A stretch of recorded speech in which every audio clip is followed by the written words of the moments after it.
প্রধানমন্ত্রী শেখ হাসিনার পদত্যাগ ও পলায়নের মাধ্যমে ধ্বংসের দ্বারপ্রান্তে দাঁড়িয়ে আওয়ামী লীগ দলের বাঘা বাঘা নেতারা কে কোথায় আছেন তা জানার আগ্রহ কম বেশি সবারই আছে। বিশেষ করে সাধারণ সম্পাদক ওবায়দুল কাদের, ব্যারিস্টার সুমন, চলচ্চিত্র নায়ক ফেরদাউস, খেলা হবের নায়ক শামীম ওসমান ও ডিবির হারুনের মতো লোকের খবর জানাবো এই ভিডিওতে। তাই একটু না টেনে সম্পূর্ণ ভিডিও দেখার অনুরোধ রইল। টানা ছাত্র আন্দোলনের মুখে আওয়ামী লীগ সরকার বিভিন্ন ভুল সিদ্ধান্ত গ্রহণ করে।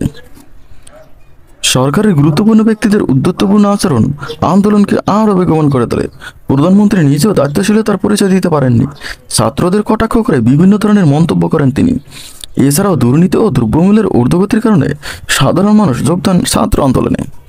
এদিকে গণভবনে অবস্থান করা শেখ হাসিনাকে শেষ সময় এসে পদত্যাগের জন্য মাত্র ৪৫ মিনিট সময় বেঁধে দেন সেনাবাহিনী প্রধান।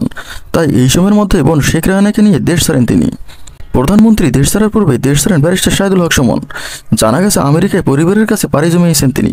যাবার সময় দলের কর্মীরা তাকে নিরাপত্তা দিতে চাইলে তিনি জানান তার কাছে ২০ রাউন্ড আছে, যা যথেষ্ট।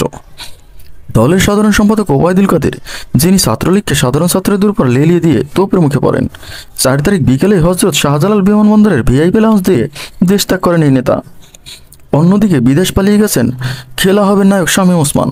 তিনি বিবেচনার সময় খেলা হবে মন্তব্য করলেও এবার আর না খেলেই দেশ ছেড়ে পালিয়েছেন। অন্যদিকে বিদেশে পালাতে গিয়ে বিমানবন্দরে সেনাবাহিনীর হাতে আটক হয়েছেন ডিবি প্রধান হারুন। তবে ডিবি প্রধান হারুনকে এখন কোথায় রাখা হয়েছে সে বিষয়ে কিছু জানা যায়নি।